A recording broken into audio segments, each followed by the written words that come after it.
റാഫി, ചൂരൽമലയിലെ ഈ ബെയിലി പാലം നിർമ്മിക്കുന്ന അവിടത്തുനിന്ന് ഒരു മൃതദേഹം കൂടി കിട്ടിയെന്നുള്ള അറിവ് വരുന്നു. റാഫി, എന്താണ് വിവരങ്ങൾ? ബെയിലി പാലത്തിന് സമീപത്ത് നിന്ന് ഒരു മൃതദേഹം കൂടി കിട്ടിയിരിക്കുന്നു എന്നുള്ളതാണ് ഇപ്പോൾ പുറത്തു വരുന്ന വിവരങ്ങൾ. ഫയർഫോഴ്സിന്റെ സ്കൂബ ടീം കൂടി ആ മൃതദേഹം പുറത്തെടുക്കുന്നതിന് വേണ്ടി ഇപ്പോൾ അവിടേക്ക് എത്തിയിട്ടുണ്ട്. ഉടനെ ഈ മൃതദേഹം പുറത്തെടുക്കുമെന്നുള്ളതാണ് മനസ്സിലാക്കാൻ കഴിയുന്നത്. ആഴത്തിലാണ് ഈ മൃതദേഹം ഉള്ളത് എന്നുള്ളതാണ് ഇപ്പോൾ മനസ്സിലാവുന്നത്. ഇന്ന് രാവിലെ ഈ ബെയിലി പാലത്തിന് സമീപത്ത് നിന്ന് ഒരു മൃതദേഹത്തിന്റെ അവശിഷ്ടങ്ങൾ കിട്ടിയിരുന്നു. തുടർന്ന് അവിടെ രാവിലെ തിരച്ചിൽ നടത്തിയിരുന്നെങ്കിലും മൃതദേഹം കണ്ടെത്താൻ കഴിഞ്ഞിരുന്നില്ല. പിന്നീട് ഇപ്പോൾ വീണ്ടും തിരച്ചിൽ നടത്തിയപ്പോഴാണ് ഒരു മൃതദേഹം കൂടി കണ്ടെത്തി എന്നുള്ള തരത്തിലുള്ള വിവരങ്ങൾ പുറത്തു വരുന്നത്. എന്തായാലും രക്ഷാദൗത്യ സംഘങ്ങൾ ഈ മൃതദേഹം പുറത്തെടുക്കുന്നതിന് വേണ്ടിയുള്ള ശ്രമങ്ങൾ ഇവിടെ നടക്കുന്നുണ്ട്. അല്പസമയത്തിനകം ഈ മൃതദേഹം പുറത്തെടുക്കാൻ കഴിയുമെന്ന് തന്നെയാണ് പ്രതീക്ഷിക്കുന്നത്.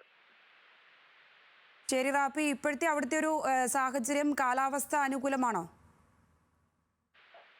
സംഗീത, ഈ ചൂരൽമലയിൽ ഇപ്പോഴും മഴ പെയ്യുന്നുണ്ട്. ശക്തിയായ മഴയ്ക്ക് ചെറിയൊരു ശമനം ഉണ്ടായിട്ടുണ്ട്. ചെറിയ തോതിലുള്ള ചാറ്റൽ മഴയാണ് ഈ പ്രദേശത്ത് ഇപ്പോൾ പെയ്തുകൊണ്ടിരിക്കുന്നത്.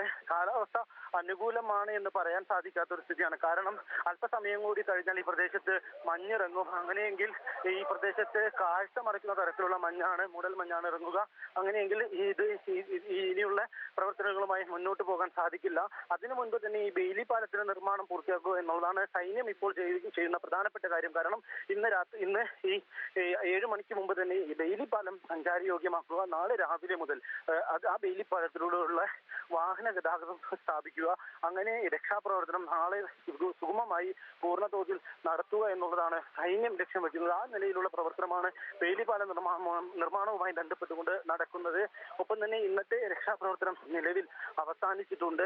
ഈ രക്ഷാപ്രവർത്തനം എല്ലാം അവസാനിച്ച് മടങ്ങുന്ന സമയത്താണ് വീണ്ടും ഇത്തരത്തിലൊരു മൃതദേഹം ബെയിലി പാലത്തിന് സമീപത്ത് നിന്ന് കണ്ടെത്തിയിട്ടുണ്ട് എന്ന് വിവരം ലഭിക്കുന്നതും തുടർന്ന് ഈ രക്ഷാപ്രവർത്തകർ വീണ്ടും രക്ഷാപ്രവർത്തകർ അങ്ങോട്ട് എത്തുന്നതും ഇപ്പോൾ ഈ ബെയിലി പാലത്തിന് സമീപത്തുള്ള മൃതദേഹം പുറത്തെടുക്കാനുള്ള ശ്രമങ്ങൾ നടത്തുന്നത്. എന്തായാലും മുണ്ടക്കൈ ഭാഗത്തുള്ള രക്ഷാപ്രവർത്തനം നേരത്തെ തന്നെ അവസാനിപ്പിച്ചിരുന്നു. അവിടെ ഫയർഫോഴ്സ് മാത്രമായിരുന്നു രക്ഷാപ്രവർത്തനത്തിന്റെ ഭാഗമായി അവസാനം ഇപ്പോൾ ഉണ്ടായിരുന്നത്.